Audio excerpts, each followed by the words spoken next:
It's the largest wildfire in the history of California.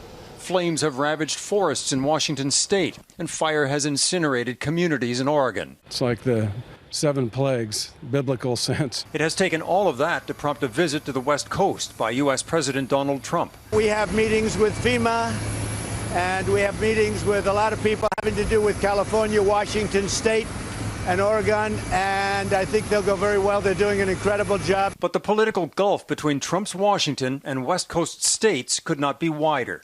Washington, Oregon, and California have not voted for a Republican for president since Ronald Reagan more than 30 years ago. And Trump's stance on the defining issue of climate change is flatly contradicted by 3 Democratic governors. They deserve action against climate change. We have not seen this level of uncontained fire ever in Oregon history. This is a climate dam emergency. This is real.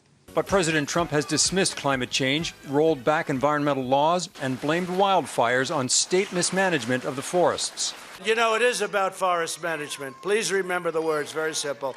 Forest management. Trump is focused on his re-election, unlikely to win over the West Coast, and as a result, unlikely to change his views. He doesn't believe much in the science, and he clearly doesn't understand anything about climate change policy or law, that it's not that important, particularly because California is a blue state, and it's very clear that Trump is only interested in governing his supporters. The wildfires have turned a slow-motion disaster, climate change, into an urgent issue.